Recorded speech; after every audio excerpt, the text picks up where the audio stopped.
मोहतरम मुकर्रम हाज़िरीन जुमा, अल्लाह रब्बुल आलमीन का बेहद शुक्र और एहसान है कि उसने हमें मुसलमान बनाया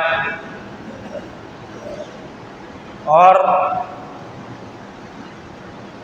कुरान जैसी मुक़द्दस किताब और कुरान की सबसे बेहतरीन और अजीम तफसीर हदीस की सूरतों में अता किया। बेशुमार दुरूद व सलाम हो जनाब मोहम्मद रसूलुल्लाह सल्लल्लाहु अलैहि वसल्लम पर, अहले बैत पर, तमाम सहाबा इकराम पर, उनकी आला औलाद पर, जिन्होंने उम्मत की खैरखाई की और उम्मत को हर हर मसले में कुरान और हदीस के रास्ते पर छोड़ा। आपको मालूम है कि दीन इस्लाम दीन फितरत है, ये नेचुरली मजहब है और नेचर से कभी कोई समझौता नहीं होता है। जहाँ इंसान नेचर से टकराता है वो तबाह हो जाता है, चाहे किसी भी मैदान में। मिसालें आपके सामने मौजूद हैं। इसी नेचर में से शादी और ब्याह का मसला है, जो इंसान की ज़रूरत भी है, जिसके बगैर समाज की तरक्की, मुल्क की तरक्की या खुद अपने घर की तरक्की नहीं हो सकती। नस्लों का आगे बढ़ना, नस्लों में इजाफा होना, इसका सबसे मुअस्सर ज़रिया निकाह है। जहाँ शरीयत इस्लामिया ने हमें हर मसले में रहनुमाई की कि कहाँ कैसे करना है, कहाँ कैसे नहीं करना है, वहीं रब्बुल आलमीन ने शादी ब्याह के मसले को ही बहुत वाज़ेह अंदाज में बयान किया। हमारा तो मज़हब वो मज़हब है जिसने पेशाब और पाखाना करने के तौर और तरीक़े बताए, उठने और बैठने का तरीका बताया, खाने का तरीका बताया, खाने के बाद कैसे रहना है वो तरीका बताया। तो एक नई जिंदगी की जहां से शुरुआत होती है, क्या उस मसले में इस्लाम ने हमें कोई बात नहीं बताई होगी? जहां से इंसान एक नई जिंदगी का आगाज करता है, जहां से इंसान को उसकी जिंदगी की अहमियत, उसकी जिम्मेदारियों का एहसास होता है। जिंदगी का हकीकी तजर्बा जो होता है वो इंसान को निकाह के बाद होता है कि ज़िंदगी हकीकतन क्या है, उसकी हैसियत क्या है। तो जाहिर सी बात है कि छोटे से छोटे मतलब सड़कों पे चलना कैसे है, इस चलने के तरीक़ों को भी बताया गया है। तो यकीनन शादी और ब्याह जैसे अजीम मसले में कुरान और हदीस ने हमारी रहनुमाई की होगी। बहरहाल बात लंबी हो जाएगी, मैं बहुत ही मुख्तसरन तौर पे आपके सामने जो बातें आ सकती हैं इस वक्त में उसको बयान करने की कोशिश करूँगा। सबसे पहले निकाह करने के लिए दोनों का, लड़का हो या लड़की, औरत हो या मर्द, उसका मुसलमान होना शर्त है। क्योंकि एक मुसलमान मर्द एक मुशरिक औरत से, काफिर औरत से शादी नहीं कर सकता, गर्चे वो उसको कितनी अच्छी लगे। इसी तरीके से एक काफिर औरत एक मुस्लिम लड़के से शादी नहीं कर सकती जब तक के ये लड़का जिस गैर मुस्लिम लड़की से शादी करना चाहता है वो जब तक ईमान ना ले आए वो लड़की, या वो लड़की जिस मुस्लिम लड़के से शादी करना चाहती है जब तक कि वो लड़की इस्लाम कबूल ना कर ले तब तक नहीं किया जा सकता है। अलबत्ता अहले किताब यहूदी और नसरानी, इनकी औरतों से शादी की जा सकती है, वो अपने मजहब पे रहें भी तो उनसे शादी जायज़ है। इसके अलावा जितने भी कौम हैं उससे शादी नहीं कर सकते हैं जब तक कि वो इस्लाम कबूल न करे, सिवाय यहूद और नसारा के। कि अहले किताब की औरतें, क्रिश्चियन की औरतों से अगर आप शादी करना चाहें तो किया जा सकता है, वो अपने मजहब पे कायम रह करके। लेकिन बचना ज़्यादा बेहतर है, क्योंकि उससे आपके बच्चों का नुकसान होगा, आपकी नस्लें बर्बाद होंगी। क्योंकि बच्चों की तरबियत माँ के हाथ में होती है। तो माँ ही अगर ईसाई होगी, माँ ही यहूदी होगी, तो बच्चों को भी यहूदी और ईसाई बना देगी। तो बहरहाल बचने का पहलू इसमें ज़्यादा गालिब है, इसलिए बचना। हर जायज़ होने का ये मतलब नहीं कि वो चीज़ किया ही जाए। तो ईमान का होना शर्त है। सबसे पहले दोनों ईमान, उस जात बरादरी का कोई मसला नहीं, कौन किस जात से है, कौन किस बरादरी से है। ये जो शादी ब्याह मुस्लिम माशरे में बहुत बड़ी रुकावट बन रही है, बहुत बड़ा बोझ हो रहा है, उनमें बहुत सारे असबाब में एक सब ये भी है कि लोग जात बरादरी को देखते हैं। शेख है तो शेखी में करेगा, अंसारी है तो अंसारी में करेगा। नहीं, अल्लाह ने फरमाया या अय्युहन्नास इन्ना खलक़नाकुम मिन ज़करिन व उन्सा, ये बिरादरियाँ, ये जात पात, ये गांव समाज तुम्हारे अपने बनाए हुए हैं। हमने जो तुमको बनाया वो मुसलमान बनाया। हमने जो बनाया तुम्हें एक माँ और एक बाप से बनाया। इसलिए जहालत है। ऐसा लग रहा है कि इंसान नबी अकरम सल्लल्लाहु अलैहि वसल्लम के ज़माने में जो मक्का के अंदर जहालत थी, उस जहालत में कभी कभी इंसान को महसूस होता है कि हम उस ज़िंदगी को गुजार रहे हैं कि अगर एक बिरादरी का इंसान दूसरी बिरादरी में शादी कर ले, लगता है क़यामत बर्पा हो गई, ज़मीन फट जाएगी। ऐसा लोग हंगामा मचा देते हैं।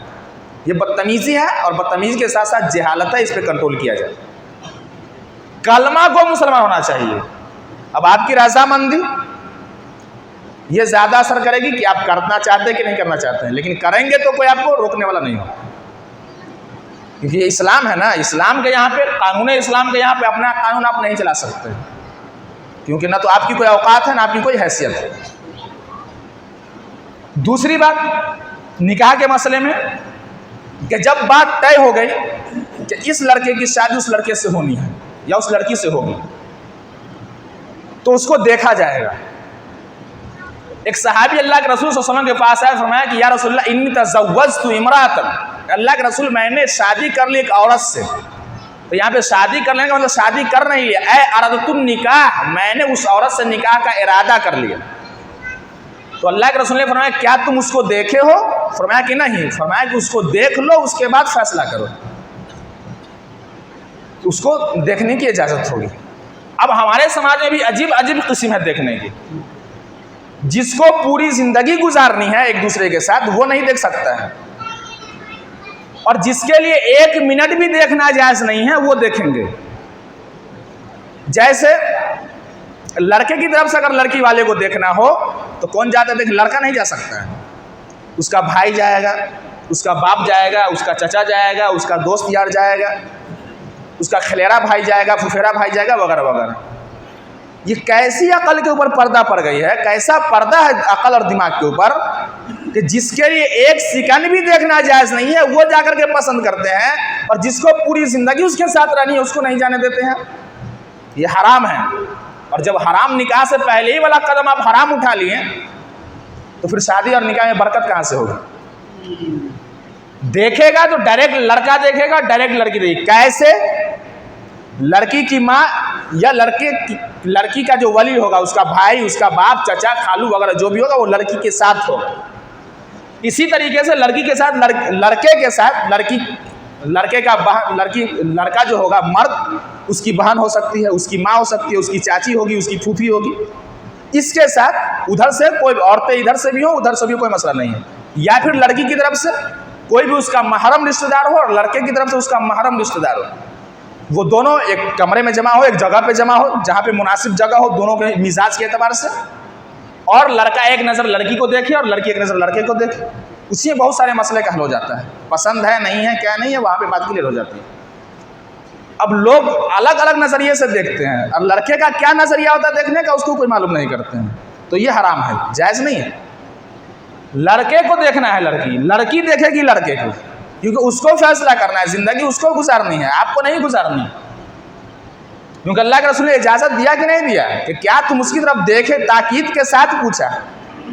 वो सहाबी जो कहे कि मैंने निकाह का इरादा कर लिया, तो बोला ठीक है कर लेना, अच्छी बात है, लेकिन नहीं कहा कि तुम उसको देखे हो? फरमाया कि नहीं। फरमाया उसको देखो पहले फिर फैसला करो। ये बुखारी मुस्लिम की हदीस है। तो इस चीज़ का खास ख्याल रखा जाए। एक तीसरी बात ये होती है कि चले देखा देखी हो गया, पसंद हो गया, शादी वहीं होगी, लड़का भी राजी लड़की भी राजी, मतलब दोनों के गार्जियन राजी। अब मामला तय होता है खरीद और बिक्री का। खरीद और बिक्री का मसला तय होता है। मार्केटों में जाइएगा, बड़े बड़े मेले जो लगते हैं 3 महीना 4 महीना वाला मेला, या बड़ी बड़ी मार्केटें होती हैं, उसमें हर तरह की चीज़ें बिकती हैं। मिसाल के तौर पे मेलों के अंदर कुत्ते भी बिकते हैं, और हर नस्ल के कुत्ते होते हैं, हर रंग के कुत्ते होते हैं। ऐसे भौंकने वाला है, गांव देहात में घूमता फिरता रहता है, 2000 4000 5000 रुपया दे दीजिए, इस कुत्ते को ले जाइए। थोड़ा क्वालिटी फुल कुत्ता है, ये सिफत उसके अंदर पाई जाती है, तो चलो 5000 में नहीं 10,000 रुपया लगेगा। इससे आगे जाइए, अमेरिका से मंगाए हैं कुत्ता को, लंदन से मंगाए हैं, बर्लिन से मंगाए हैं। इस कुत्ते के अंदर क्वालिटी है, और क्वालिटी गिनाया जाएगा, इतनी इतनी सारी क्वालिटी, चलिए अब इसका 20,000 रुपया दीजिए, 50,000 रुपया दीजिए। तो जिस तरीके से मार्केट के अंदर कुत्तों की खरीदारी हो रही है, शादी ब्याह में लड़कों की खरीदारी, लड़कियों की खरीदारियां हो रही हैं। अभी ऐसे ही घूमता फिरता रहता है, इधर उधर टाइम पास करके हाथ पाँव मार करके 10,000 रुपया बचा लेता है महीने का। अच्छा 10,000 रुपया बचा लेता है तो 1 लाख रुपया एक गाड़ी दे दीजिए। थोड़ा सा पढ़ लिया है, ग्रेजुएशन पास है फर्स्ट डिवीजन से, 25-30 हज़ार रुपया सैलरी कमा रहा है, तो अब 1 लाख में नहीं काम चलेगा, कम से कम 5 लाख रुपया दीजिए, एक ठो गाड़ी दीजिए।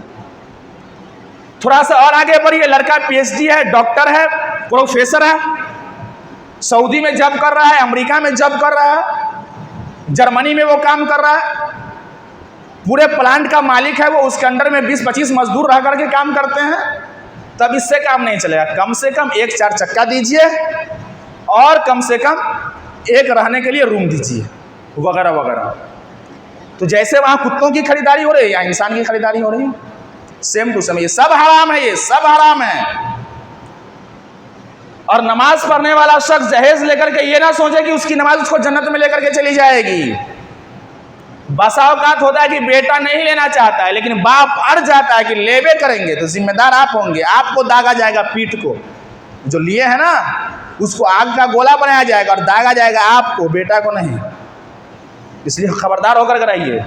और जहेज लेने वाला शख्स, सलामी लेने वाला शख्स अगर अपनी नमाज, रोजे, तहज्जुद, हज और ज़कात पे घमंड कर रहा है कि मुझे इन सारी चीज़ों से निजात मिल जाएगी, तो आपकी खामख्याली है, आप गलत फैसला कर रहे हैं, अपने आप में गलत सोच रहे हैं।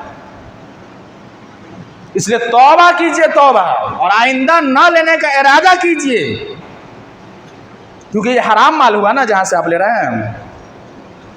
तो जो हराम खाता है उसकी दुआ कबूल नहीं होती है, हराम खाने वाले की दुआ कबूल नहीं होती है। चाहे कोई भी हराम खाए, मौलवी भी खाता है, इमाम भी खाता है, दूसरे लोग भी खाता है, जो बिगड़ा हुआ उसको तो छोड़िए। जो लोग नेक कहलाने वाले लोग हैं उनके यहाँ ये सारा मसला चलता है। और बदतमीजी की हद तो तब हो जाती है जब लोग कहते हैं कि हम आपको क्या बताएं, हमारे यहाँ लेन देन का कोई मसला नहीं, अल्हम्दुलिल्लाह दीनदार घराना। हम लोग के यहाँ ऐसा नहीं होता है, नहीं लेना देना है। लेकिन ज़माना को तो आप देख ही रहे हैं, ये देखिए, फोर्ट देखिए, अब रिवाज को देख ही रहे हैं, ये सब बदतमीजी है ये। और जो मुंह खोल करके मांगता है उससे बड़ा बदतमीजी है कि आप तो ज़माना को देख ही रहे हैं, हालात को देख ही रहे हैं। अब अपने हिसाब से समझ लीजिएगा, अपने हिसाब से देख लीजिएगा। तो ये अपने हिसाब से फिर अल्लाह ताला आपको भी देखेगा क़यामत के दिन। इसके लिए आपको तैयार होकर के रहना पड़ेगा, एकदम रेडी होकर के रहना पड़ेगा हर हाल में। या तो लौटाइए पैसा जो लिए हुए हैं, और आइंदा इस चीज़ के न करने का पक्का इरादा कीजिए। ये जुल्म है, जुल्म, और अल्लाह ताला जुल्म को माफ़ नहीं करता। हराम से शक्ल खराब हो कि ना हो, लेकिन नस्ल खराब हो जाती है, ये समझिए। हराम कमाई से, हराम के खाने से इंसान की शक्ल खराब हो कि ना हो इसकी गारंटी नहीं है, लेकिन उसकी नस्ल खराब हो जाएगी इसकी गारंटी है। तो लेना देना बंद कीजिए। अब फरमाइश में ये चारपाई दे दीजिएगा, ये मुसहरी दे दीजिएगा, ये फ्रिज दे दीजिएगा, अल्लाह अकबर। अगर फ़कीर हैं आप, मस्जिदों के पास बैठें, चंदे करें, इंशाल्लाह हम लोग भी साथ देंगे। उसके बाद आप खरीदिए, अपनी मुसहरी खरीदिए, अपने सोने उठने का सामान लीजिए, उसके बाद शादी कीजिए। फ़कीर है तो ज़कात मांगिए, जहेज क्यों मांग रहे हैं आप? ज़कात मांगिए आप, आपके लिए ज़कात ज़्यादा बेहतर है, ज़्यादा लाजमी चीज़ है कि आप ज़कात से गुजारा करें। और ये मैं उन माशरे की बात नहीं कर रहा हूँ जो बेदीन है, जो बेनमाजी है, उसकी बात नहीं कर रहा हूँ। ऐसे ऐसे लोग जो नमाजी हैं, जो उलमा है, मौलाना कहलाते हैं, हमारी तरह हम जैसे लोग मेंबर पे खड़े होकर जो चीखते हैं, लाखों के मजमे को संबोधित करते हैं, ऐसे ऐसे लोग इस जुर्म के अंदर आते हैं। आज की बात का जो खुलासा है वो ये है कि मैं उन लोगों से मुखातब हूँ जो अपने आप को दीनदार कहता है, जो अपने आप को नमाजी कहने पे फख्र करता है, उससे मैं मुखातब हूँ। मेरी बात सबके लिए आज के खुतबे में नहीं होगी। शायर कहता है कि ये जो बस्ती में चंद लोग सबसे अच्छे हैं, ये जो बस्ती में चंद लोग सबसे अच्छे हैं, इन्हीं का हाथ है मुझको बुरा बनाने में, इन्हीं का हाथ है मुझको बुरा बनाने में। अब लेना देना हो गया, खरीद बिक्री का मसला हो गया। अब गुंडे कितने आएंगे, गुंडे के बारे में तय किया जाएगा। माफ़ कीजिएगा, माफ़ ना किया तो हम माफ़ी मांगने भी नहीं आएंगे। गुंडे में वो गुंडे नहीं होते हैं जो गुंडा का माना मीनिंग मतलब समझा जाता है, जो सड़कों पे लूटपाट मचा देते हैं, वो गुंडे नहीं। ऐसे ऐसे गुंडे जिनकी कभी नमाज तकबीर उला से नहीं छूटती है, पहली सफ में हमेशा नमाज पढ़ते हैं, उम्रा किए हुए हैं, हज किए हुए हैं, 20 साल से मस्जिद की इमामत को संभाले हुए हैं, 25 साल से मस्जिद की इमामत कर रहे हैं, बचपन से लेकर जवानी गुजार दिया, जवानी से बुढ़ापा गुजार दिया मस्जिद की इमामत मेंबरों मेहराब को संभालते हुए, बड़ी बड़ी दाढ़ी रखने वाले, बड़ी बड़ी ऊंची ऊंची टोपियां लगाने वाले, हाथों में तस्बीह लेने वाले, कुर्ता और पैजामा झाड़ करके पहनने वाले, ये लोग बारात में जाते और खा करके आते हैं। दूसरों को तो आप छोड़िए, ये हराम है, हराम। आप चले जाइए दारुल उलूम अहमदिया सलफिया दरभंगा है, वहां से फतवा लेकर के आइए। चले जाइए आप चंपारण जामिया में इब्न तैमिया से फतवा लेकर के आइए। अब चले जाइए मधुबनी जामिया इस्लामिया से फतवा लेकर के आइए। आप लखनऊ और यूपी में जाइए, आप दारुल उलूम देवबंद से फतवा लेकर के आइए, नदवतुल उलमा से फतवा लेकर के आइए, जामिया अशरफिया से फतवा लेकर के आइए, दुनिया के एक एक आलिम से फतवा लेकर के आइए। अगर कोई आपको बारात के जायज़ होने की दलील दे दे तो हमें बता दीजिएगा। लेकिन जो हराम कहता है वो भी चला जाता है। अजीब मसला है ये। मुफ्ती कराने वाले पूछिए, बारात में भी उससे पूछिए कि क्या मुफ्ती साहब चले आए हैं, तो दिल तो नहीं करता है क्या कि ये चले आए हैं। अच्छा, अगर किसी को मालूम है कि बारात में दाल भात और भरता बना है तो कोई जाएगा क्या? अरे साइड से मालूम चल जाता है कि बड़ा का गोश्त बना है तो लोग इरादा चेंज कर देते हैं, क्यों जाएगा भाई? तो ऐसे ऐसे लोग गुंडे की शक्ल में फिर रहे हैं। ये हाजी, ये नमाजी, ये रोजेदार, ये ज़काती, ये हज करने वाले, ये मौलाना, ये मौलवी, ये मुफ्ती, ये इमाम, ये सब गुंडे हैं, ये सब गुंडे हैं। और इन्हीं का अज़ाब मुसल्लत है उम्मत के ऊपर। और जब तक बारात के खाने का असर आपके जिस्म पर है, आपकी दुआ कबूल नहीं होगी। एकदम फिर से सुनिए इसको, जब तक बारात के खाने का असर आपके जिस्म पर है, आपकी दुआ कबूल नहीं होती है। अब एक एतराज आता है कि हमें इस्तिताअत है, हम 200-500 बराती को खिला सकते हैं, हमें कोई हर्ज नहीं है, तो आपको परेशानी क्यों हो रही है? आप क्यों बक रहे हैं इतना? हमें बिल्कुल परेशानी नहीं है, हमें परेशानी क्यों होगी? लेकिन ये निकाह इबादत है, और इबादत को इबादत के तौर पे किया जाता है, अपनी मर्जी से नहीं किया जा सकता है। फजर की नमाज 2 रकात फर्ज, आपकी ताकत है, आप 4 रकात पढ़ सकते हैं। अगर आप पढ़ लिए तो मुसलमान क्या काफिर हो जाएंगे? आप 2 ही पढ़ना है, अगर 4 पढ़ दिए तो काफिर, इस्लाम से खारिज। जोहर की नमाज फर्ज कितनी है? 4 रकात। किसी के अंदर कुव्वत है, वो 8 रकात पढ़ सकता है, उसको रोकेंगे कि नहीं रोकेंगे?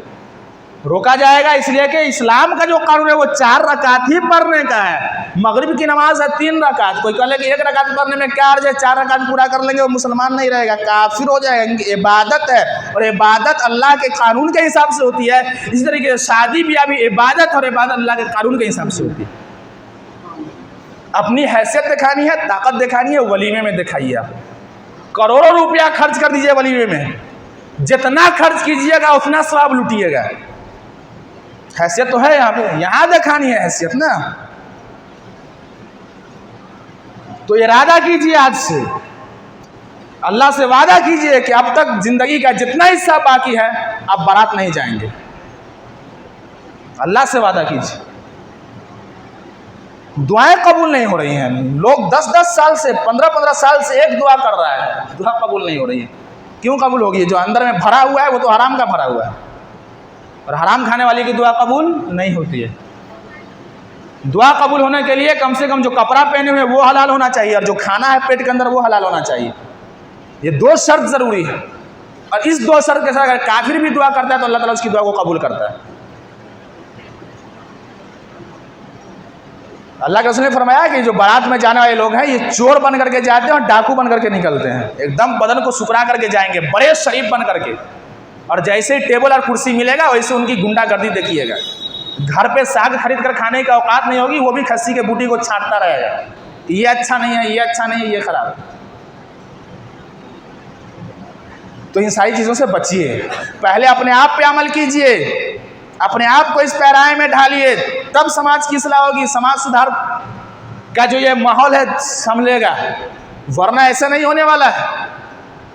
दूसरा मसला यह है कि शादी ब्याह में गाना बजाने का मसला होता है। मुझे तो ताज्जुब होता है, हैरत होती है कि किसी शादी ब्याह के फंक्शन में, किसी शादी ब्याह की दावत में नमाज पढ़ने वाले इंसान को खाना खाते हुए देखता हूँ जहाँ गाना बजाना होता है। कैसी नमाज है आपकी जो गाना बजाना वाली शादी में आपको जाने से नहीं रोक पाई आपकी नमाज? कैसे नेक आदमी है आप कि आपकी नेकी आपको बुराई के पास जाने से न रोक सकी? आप क्यों नहीं इरादा किए, आप क्यों नहीं तहैया किए कि जिस घर में शादी ब्याह के फंक्शन पे गाना होगा, डीजे का नाच होगा, बजेगा, उस शादी में आप दावत खाए नहीं जाएंगे? है ना हदीस कि बुराई को अपने हाथों से रोक दो। हाथ से नहीं रोक सकते हैं आप, जबान से भी नहीं रोक पाएंगे जो हालात हैं अभी। आप किसी को कहेगा कि डीजे बंद करो, वो एक की जगह 5 बॉक्स ला करके रख देगा। तो आप जबान से भी नहीं रोक पाएंगे, हाथ से भी नहीं रोक पाएंगे, तो अपने आप को तो रोक सकते हैं ना। और फरमाया कि इस बुराई को दिल से बुरा जान करके उससे बच जाओ। और ये दिल से बुरा जानना ये ईमान का सबसे लो क्वालिटी है। अगर आप शादी ब्याह में जाते हैं जहां डीजे बजता हो, उस वहां जाकर के आप भोज खाते हैं, तो अपने ईमान का जायजा लीजिए कि आप उसको बुरा मान रहे हैं कि अच्छा मान रहे हैं। तो ये भी अल्लाह से वादा कीजिए कि जिस शादी ब्याह में डीजे हो, नाच ड्रामा, उसमें आप दावत खाएं मत जाइए। आप साल 2 साल ही सिर्फ इसके ऊपर अमल करके देखिए, इंशाअल्लाह आपको एक अलग माहौल नजर आएगा। बायकाट कर दीजिए, आप दावत मत लीजिए उसका, क्योंकि आपके इस सारे काम करने की वजह से बहुत बड़ी बुराई खत्म होगी, बहुत हद तक मामला कंट्रोल होगा। उसके बाद एक मसला आता है लाल पीला कपड़ा पहनने का। पहले लड़की की सही लोग पीला पीला कपड़ा पहनती, तब लड़का का सहेला लोग पहनता है पीला पीला कपड़ा। ये पीला कपड़ा पहनना हराम नहीं है, ये भी सुन लीजिए, हराम नहीं है, लेकिन जिस अंदाज से आप पहन रहे हैं ये हराम कर देगी। आने वाले 20 साल में, 10 साल में, 15 साल में ये शादी का एक हिस्सा बन जाएगा कि इसमें पीला कपड़ा पहनना ही जाता है। जैसे दुआ नमाज के, फर्ज नमाज के बाद कोई इत्तफाकी तौर पर पीला कपड़ा पहन लिया होगा, वहां से सिस्टम चल गया। उसी तरह से कभी कोई दुआ कर लिया होगा, वो रिवाज बना के नहीं बना, क्या क्या झेलना पड़ा इसको खत्म करने के लिए। उसी तरीके से वो वक्त आने वाला है कि पीला कपड़ा को हटाने के लिए क्या क्या झेलना पड़ेगा।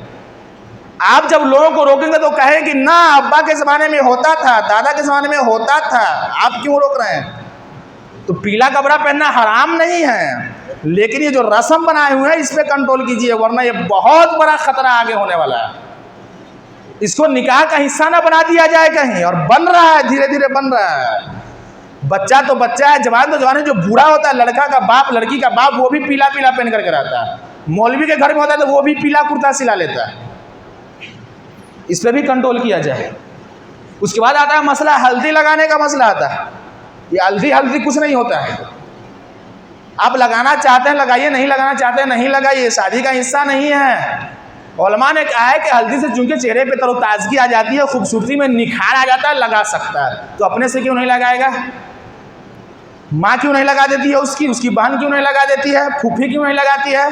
ये सब कोई नहीं लगाएगा। लड़के को हल्दी कौन लगाएगी? लड़के की भाभी लगाएगी, भैया की साली लगाएगी, और न जाने कौन कौन औरतें लगाएंगी। ये सब हराम है, ये सब हराम है, इससे बचिए। लगाना है हल्दी अपने से लगाइए, अम्मी को कहिए कि लगा दे, बहन को कहिए कि लगा दे। तो जितने हराम रिश्ते हैं वो सब इतने करीब हो जाते हैं कि अल्लाह अकबर, इंसान चाहता है कि ज़मीन फट जाए और हम इसके अंदर दफन हो जाए इस मंजर के देखने से पहले। तो अगर किसी को हल्दी लगाना हो अपने से लगाए, कोई महरम रिश्तेदार हो, माँ बहन बेटी वगैरह, जो भतीजी हो वगैरह वगैरह, लगा, कोई मसला नहीं। या तुम्हारे पास हाथ नहीं है, टूट गया है हाथ, कि अपने से नहीं लगाते हो। दूसरा मसला था मेहंदी लगाने का। लड़के के लिए तो मेहंदी लगाना ही जायज़ नहीं है जब तक कि डॉक्टर ना कह दे किसी बीमारी में कि हाँ आप लगाइए तो लगा सकते हैं, वरना आम तौर पे शौकिया तौर पे आप मेहंदी नहीं लगा सकते हैं लड़के के लिए। लड़की तो पूरी जिस्म में लगा सकती है, उसके लिए कोई रोक टोक नहीं। उसके बाद आप हाथ में मेहंदी लगाए हुए हैं और दुआ कर रहे हैं, तो ये तो हराम तो पहले यही है, तो ये दुआ का असर ऊपर कैसे पहुंचेगा? तो इसके ऊपर भी रोक लगाइए, इसके ऊपर भी पाबंदी लगाइए। उसके बाद ताज्जुब तो ये है कि मर्द कहलाने वाली कौम, मर्द कहलाने वाली कौम जो मर्द होने का ध्वज जमाती है, उसकी पूरी जिंदगी औरतों के बिस्तर पे सोते हुए गुजर जाती है। पूरी जिंदगी औरतों के बिस्तर पे सोते हुए गुजर जाती है। किस बात के मर्द हो कि तुम अपनी बीवी को एक बिस्तर फराहम नहीं कर सकते हो? और कहते हो कि हम मर्द हैं, तुम मर्द हो ऐसे कि तुम बीवी के बिस्तर पे सो रहे हो। इस चीज का भी ख्याल रखा जाए। जब अल्लाह ने आपको सरदार बनाया है औरतों का, तो आपकी हैसियत भी सरदार वाली होनी चाहिए, आपका रोब और दबदबा भी सरदारी वाला होना चाहिए। उसके बाद जो बेपर्दगी का माहौल होता है शादी ब्याह में, मुस्लिम माशरे में, उसको ऊपर भी कंट्रोल लगाया जाए। औरतें अल्लाह से खास तौर से डरें। शादी ब्याह में जो ज़्यादातर बुराइयां होती हैं उसमें औरतों का किरदार बहुत बड़ा होता है। अरे अच्छा लगेगा, शादी ब्याह बार बार नहीं होता है, बजेगा थोड़ा अच्छा लगता है। अरे अल्लाह की बंदी, आप क्यों नहीं सोचती हैं कि मौत भी बार बार नहीं आती है, एक बार मौत आती है, और जब मौत आएगी तब ये जिंदगी याद आए कि हम क्या करके आए हैं। तो शादी ब्याह में ज़्यादातर बुराइयां होती है वो औरतों की तरफ से ज़्यादा होती हैं। वो मर्दों को वरगलाती रहती, ये होता वो होता, दिस होता, डैट होता, तो कितना अच्छा लगता। ये अच्छा लगने के लिए है कि ये इबादत है? ये अल्लाह के रसूल ने फरमाया कि सबसे बरकत वाला निकाह वो है जिसमें खर्च सबसे कम आता हो, सबसे कम खर्च आता है। यहाँ तो एंगेजमेंट होता है तो ऐसे ऐसे एंगेजमेंट की रिपोर्ट है कि 20-20 लाख, 25-25 लाख, 40-40 लाख तक की रिपोर्ट है कि सिर्फ एंगेजमेंट में खर्च होता है। दूसरे लोग नहीं, मुसलमानों को हम कराने वाले लोग, तो उसके शादी का क्या मसला होगा उसके यहाँ? और दीनदारी को तरजीह दीजिए, दीनदारी को। अगर आपका लड़का आपसे कह रहा है कि मैं फला लड़की से शादी करना चाहता हूं, आप देख रहे हैं कि वो दीनदार है, आप उसकी शादी करा दीजिए। आपकी लड़की आपको कह रही है कि मैं उसे शादी करना चाहती हूँ, वो दीनदार है, तो पहले आप कंट्रोल कीजिए, जहां तक हो सकता है हैंडल कीजिए मसले को। रिश्ता आपको मुनासिब लगे तो रिश्ता कीजिए, वरना नहीं कीजिए। लगता है कि मामला जो है आगे बढ़ जाएगा, पानी सर से ऊपर जा चुका है, हर जगह हादसा नजर आ रहे हैं, कहीं ट्रेन से कट गया, कहीं बिजली से मर गया, कहीं जहर खा लिया। ऐसे हालात का अगर सामना करना पड़ रहा हो तो कम से कम आप अपने आप को कंट्रोल कीजिए। अभी ताज़ा वाक़या पेश आया अपने फाजिलपुर का, मरने के बाद लोग कह रहे थे कि क्या हुआ, कर देता तो क्या अच्छा था। और यही लोग जब जिंदा था तो कोई मसला नहीं था, दोनों का जनाजा एक साथ उठा। कितना भयानक मंजर था वो, दिल तरफ लग रहा था कि इंसान का सीना फट जाए। तो गार्जियन को भी अपने ऊपर कंट्रोल करना चाहिए, बच्चों की जज्बात, उसकी फीलिंग को समझनी चाहिए। उसी तरीके से बच्चों को भी अपने जज्बात पे कंट्रोल करना चाहिए और ये सोचना चाहिए कि माँ बाप से अच्छा रिश्ता आप नहीं खोज पाएंगे। ये भी आप दिमाग में रख लीजिए। माँ बाप एक उम्र गुजार चुके होते हैं, एक ज़िंदगी का हिस्सा गुजार चुके होते हैं, उनको तजर्बा होता है, वो आपके जज्बात एहसासात से वाकिफ होते हैं, वो जानते हैं कि आपके लिए कैसी लड़की मुनासिब होगी। तो आपको दिमाग में ये बात होनी चाहिए कि आप माँ बाप से अच्छा रिश्ता नहीं खोज सकते। एक आखिरी बात ये कि महर का मसला आता है, महर देने का। कितने लोग हैं मस्जिद में बैठे हुए जो अपनी बीवी का महर दिए हुए हैं? अगर नहीं दिए हुए हैं तो आज ही जा करके दीजिए, अगर मर गए तो आप बच नहीं सकते हैं। ये हुकूकुल इबाद है ना, बंदों का हक है ना। अब मसला होता है कि हम मर्द कहलाने वाली कौम औरतों से माफ़ करवा लेते हैं, माफ़। और जहाँ कोई ज़मीनी विवाद पैदा होता है तो बीवी कहती है कि हमको ये बात पहले से मालूम रहता तो माफ़ नहीं करते मोहर। बताइए माफ़ हुआ? ये माफ़ हुआ क्या? इसलिए बीवी का महर निकाह हो उसी वक्त दीजिए, और उस वक्त अगर नहीं दे सकते तो बीवी से मुलाकात करने के वक्त उसको दे ही दीजिए, ये उसका हक है।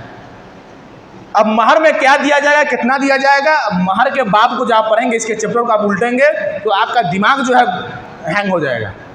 एक दुनिया है, महर का मसला एक दुनिया है। उसी में से जो एकदम एक लाइन की जो बात है खुलासे के तौर पे वो पेश कर दे रहा हूँ कि जितने में शौहर और बीवी या उसका गार्जियन राज़ी हो जाए उतना महर तय कर दिया जाए, बस जितने में या जिस चीज़ पर। दलील, एक औरत आती है, बुखारी मुस्लिम की रिवायत है, अल्लाह के रसूल के पास, फरमाते हैं कि सहल बिन साद रज़ियल्लाहु अन्हु इस हदीस के रावी हैं, कहते हैं कि अल्लाह के रसूल सल्लल्लाहु अलैहि वसल्लम इन्नी वहब्तु लके, मैं अपने आप को आपके हवाले करती हूँ, मतलब मैं आपसे निकाह करना चाहती हूँ, मैंने हिबा कर दिया अपने आप को आपके लिए। नबी सल्लल्लाहु अलैहि वसल्लम कुछ देर तक खामोश रहे, कोई जवाब नहीं दिया। एक सहाबी अल्लाह के रसूल की हालत को देख रहे हैं, फरमाया कि अल्लाह के रसूल अगर आपको लगता है कि आप इस औरत से निकाह ना करेंगे, आपको ख्वाहिश नहीं इस औरत से निकाह करने की, तो आप मेरी शादी करा दीजिए इस औरत से। अल्लाह के रसूल ने फरमाया कि महर देने के लिए है कुछ? महर देना फ़र्ज़ है, ये जान लीजिए। फरमाया कि नहीं, एक लुंगी पहने हुए हैं वही लुंगी है। तो बोला कि जब महर में वो लुंगी दे दोगे तो तुम क्या करोगे? तो पता चला ना कि कपड़ा भी दिया जा सकता है महर में।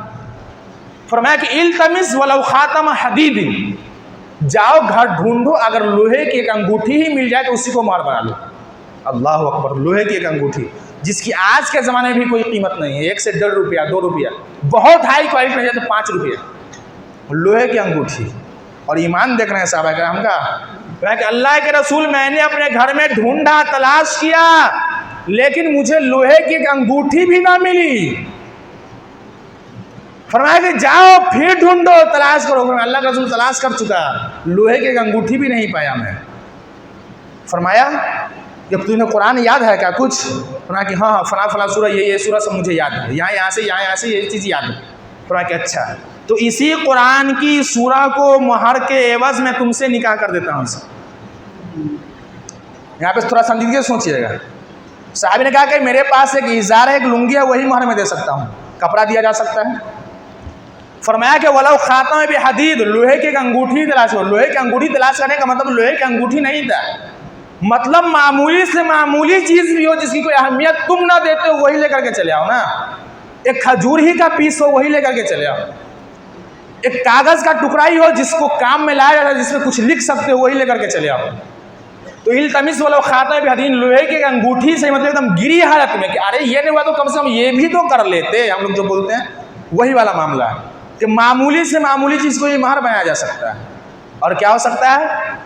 कुरान की आयतों को भी, कुरान की सूरतों को भी बतौर महर इस्तेमाल किया जा सकता है। और उन्होंने कहा कि ठीक है अल्लाह के रसूल, मैं फला फला जो सूरत जो आपको बताया हूँ मैं अपनी बीवी को याद करा दूँगा। इस बार फरमाया कि मैंने निकाह कर दिया। यहाँ ना तो कोई बारात है, ना कोई मेहमान है, ना कोई देखा है, ना कोई देखी है, न इधर है न उधर है, ना गाना है न बजाना है, कहाँ कुछ है, शादी होगी।